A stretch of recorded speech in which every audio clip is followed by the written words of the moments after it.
Coach, then we'll go to questions. Yeah, good to get back out at practice today. Thought we had a good one. I think our guys are upbeat and excited about playing well last Saturday, and I think it carried over to our mentality today. And so was pleased with the way we practiced. That was really one of the better ones we've had. So encouraged by that, and like I said, I think our guys got a little confidence from Saturday. So hopefully we can build on it against a good Kansas State team. We're going to have to prepare well this week and go up and play a really good football game on Saturday to have a chance to win. But I think our guys are fired up about it. How different does it make their offense when Avery Johnson comes in and plays? Well, if you look at what they did the other night, it wasn't anything new from a scheme perspective. Just an emphasis, perspective. And so, I think, I'm sure we'll see both quarterbacks, would be my guess. Certainly we're going to have to prepare for both, like we're going to see them. And, they've played well there. I mean, that hasn't been, something that they've struggled at that position.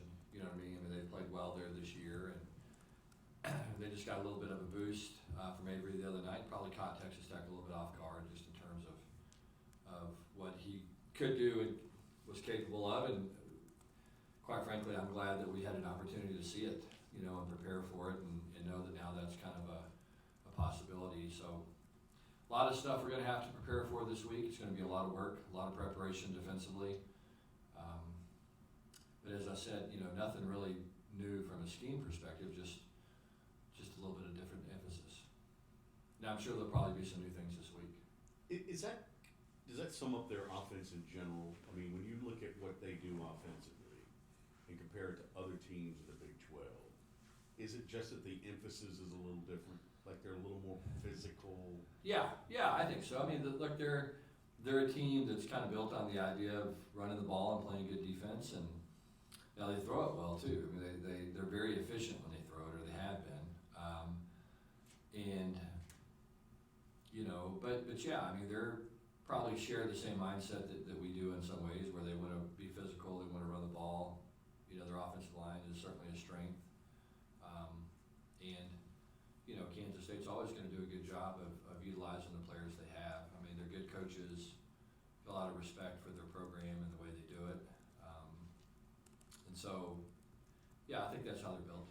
But it's a modern scheme. I mean, very much so. Yeah, very much so. And it's they do a really, really nice job of getting the tight ends involved in the passing game, throw to the backs coming out of the backfield. They make you cover vertically and horizontally, and then I think that's what all good, efficient passing teams do is they're capable of throwing the ball really anywhere on the field and throwing it well. And so, you got to be prepared for everything, and you're always going to see a couple of wrinkles. They do a good job of isolating players on your players that they feel like they have an advantage, and so they do a really, really nice job scheming, and as I said, there's always going to be a couple of new wrinkles. When you think about the performance that Josh had on Saturday in his first start, you talked a lot about his leadership and his preparation and all of that. What have you seen from him since Saturday? Yeah, I think I think he came out of that game with a lot of confidence, honestly, and I think our players have a lot of confidence in him. I think that to me is the biggest maybe thing that's different is, when you have a starting quarterback that goes down, there's always that, oh no kind of factor, especially when it's somebody's first start. You just don't have any frame of reference. And for him, he set the bar pretty high on Saturday. And so I think as a result, I think the offensive line has a lot of confidence in him. He did a really nice job in the pocket, staying in there and finding some throwing lanes and shuffling and then I think the receivers obviously do as well. Threw a couple of good deep balls. We missed on one or two that we'd like to get those back, but I think one of his strengths is throwing the ball down the field, and throws it to a spot really well. So it's like anything else. Every quarterback brings a little something different, and I think right now there's a lot of guys that have a lot of confidence in Josh and his ability out and do it. Now, it's gonna be hard, hard to replicate what he did on Saturday, but that's the goal. Coach, when you look at what Josh did on Saturday and you go back to fall camp, it didn't seem like there was a battle like between him and Chandler, but how close was that battle? Well, Chandler just had experience. I think was the biggest difference. I think you guys had heard us talk about how good we thought Josh was going to be. I think that was pretty common feeling throughout our coaching staff and really throughout our team. Josh is one of those guys. He was rallying players all summer to go throw with him. When we got some new players, Dalen and Warren and some of those guys, Josh was kind of the guy that took those guys under his wing a little bit and got them around the players and got them introduced to guys and got them throwing. And he just has a really, unique ability to do things like that. He really is very thoughtful, intentional in the things that he does and relationships with his teammates. So I think we all had a lot of confidence that he was going to be a good player, just because at that position intangibles are very, very important. And he certainly possessed all those, and, you could see him throw the ball and you could see that he was going to be good. I think the biggest thing is just getting in the game and that stuff translating to the game. And it's the same old thing. I mean, Max Duggan was not a very good practice player, quite frankly. You know what I mean? You would come watch practice and, you would just go, ooh, man, and then all of a sudden he gets into a game and his game is elevated. And some guys just have an ability to do that. And Max got a little bit better, but there were still times that, it just didn't look great in practice, and then you got him in the game. And most guys, it's the other way. Most guys look really, really good in practice and don't play as well in the game. And I think in some ways, Josh looked like he did in practice. And you just don't know how somebody's going to respond until you see it. And so, I thought he played well Saturday. Coach, talk about Jalen Robinson. He was out for 2 weeks, came back, had an impact. What does he help open up on the offense? Yeah, I think the big thing with Jalen, I mean, he can run obviously, and he's got a chance to be a run after catch guy. And so, just having speed, a guy that can take the top off the defense, I think is important for us. And he can certainly do that.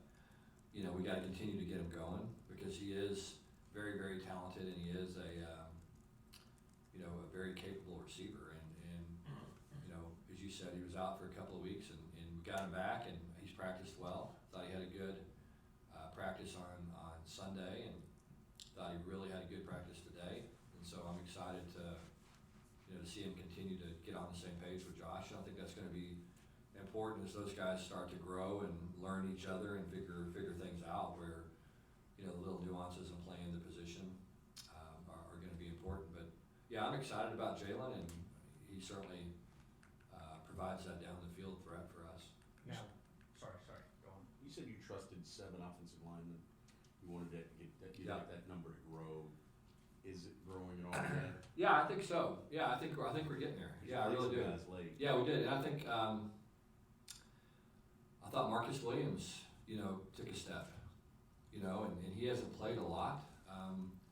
Marcus is one of those players that has a ton of potential, and he just has had a hard time kind of breaking through. And last several weeks in practice, he's been very consistent and gotten better and improved. And I thought he played well Saturday. I was glad to see that. And so, yeah, I think there's starting to be more guys. Probably 8 guys, maybe. Would like to get to 9 and 10 pretty quickly. It's along that same line. DJ Rogers at tight end. Does he start to warrant? Yeah. DJ's been one of those guys that has made a move, and it just seems like once he makes a move, sometimes some inconsistencies will show up, and then he'll kind of make another move, and then some inconsistencies will show up, and then. So my hope is that he'll build off of this, because he played well Saturday, he did some good things. I mean, he's one of the more talented guys on our team. He really is. He's very talented, and he wants to be a good player. He's just got to be more consistent. Do you think that's maybe a little bit of a theme for your team through the first 7 games is consistency? Yeah, oh, for sure. Yeah, definitely. I mean, I think we've just been up and down offensively. You know, when we look good, we look really good. When we look bad, we look worse than really bad. You know what I mean? And so, you know, but I think that's, hopefully we're getting out of that. Where do you feel offensively you guys need to improve the most right now? You know, just consistency, just, you know, execution, you know, consistent execution. We've got to cut down on our penalties. We've had way too many pre-snap, false start penalties, wide receiver penalties, kind of silly stuff that good football teams don't do. And so that's where it's got to start. Coach, how do you fix the receiver drops? Well, you're going to have some. I mean, when you throw it 59 times, you're going to have a couple. I don't know. You know, it's like Jack Bash. We got exactly what we wanted. We wanted Jack on a linebacker or a safety. We got him on a safety. I've never seen Jack drop a pass, ever. I mean, I'm talking in practice. I'm talking in, he catches balls every day off the jugs machine. I mean, I've literally never seen him drop a pass. And, you know, we dropped one at the 2-yard line, you know, that would have got a first down and probably would have led to a touchdown. And so, I don't know. I mean, you know, you can't catch him any better than he did. You just got to do it in the game. And you know, the great thing about Jack is, I mean, it'll probably be the only one we ever see him drop. I'm hoping. But, you know, it just kind of comes down to what I talked about earlier, just being consistent. You know, I think that we've had some guys that have had a little bit case of the drops.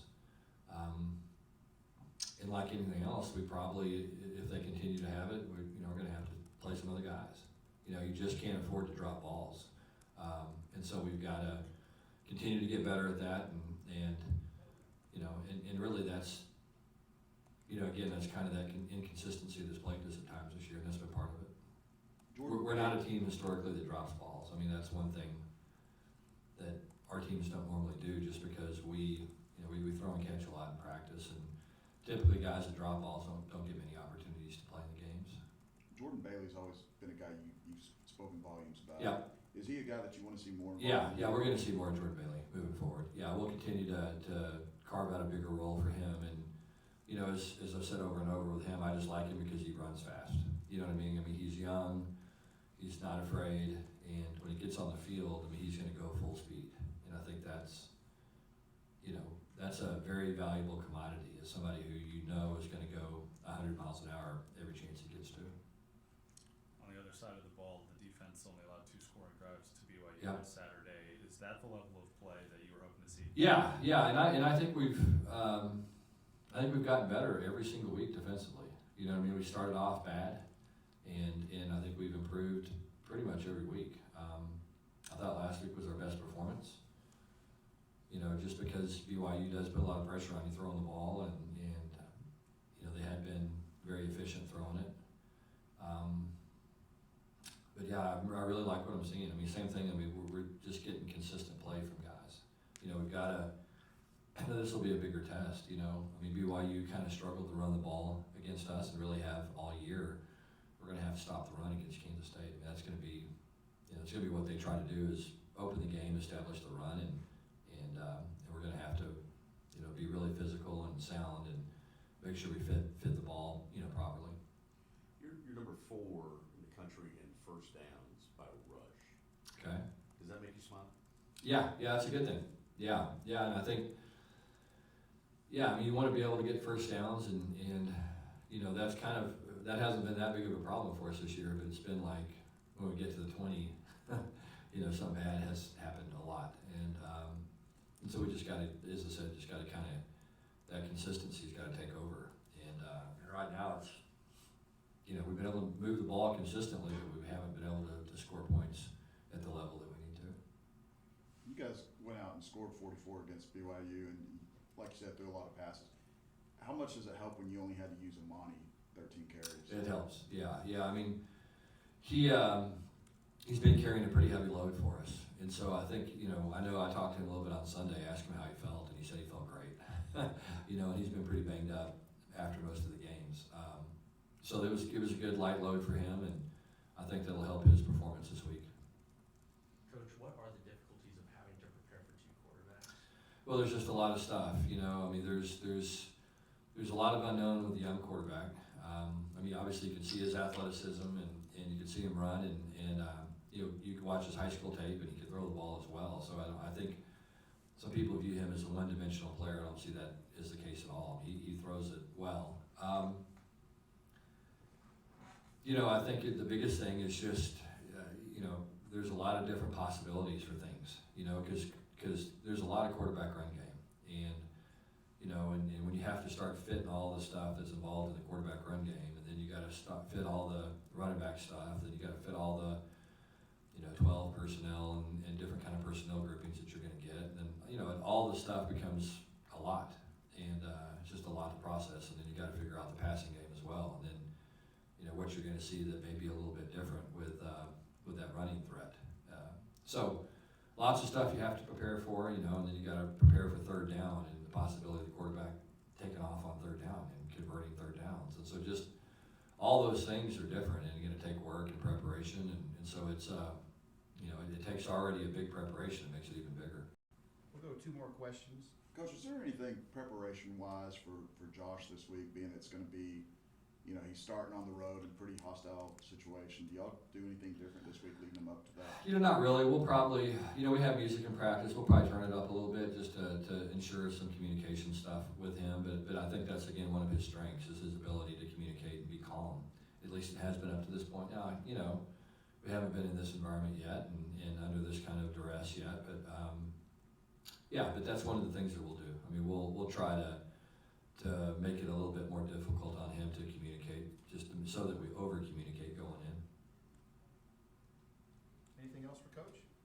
Coach, All right. you talked a couple weeks ago about approaching every opponent the same and respecting everyone. When you Right. look around the Big 12 and see that, Yeah, it's a lot of parity. itself, does Yeah, a that lot of make parity. the message easier to send to players? Yeah. I mean, these guys see what's going on. I mean, I think I think the league's exactly what we thought it would be and kind of what it was last year. It's just any Saturday anybody can win, and it really comes down to who plays winning football. That's kind of been the deal. I mean, you look at Oklahoma State early and you kind of go, they didn't look very good early, and here they are 4-2 and really playing winning football. They don't turn the ball over and they're running the football. They're playing good defense and they're doing the things that it takes to win football games. And they've, they always figure it out. You got to give Mike Gundy a lot of credit. I mean, he figures it out. He's a really good football coach. And so the league is kind of that way. I think that,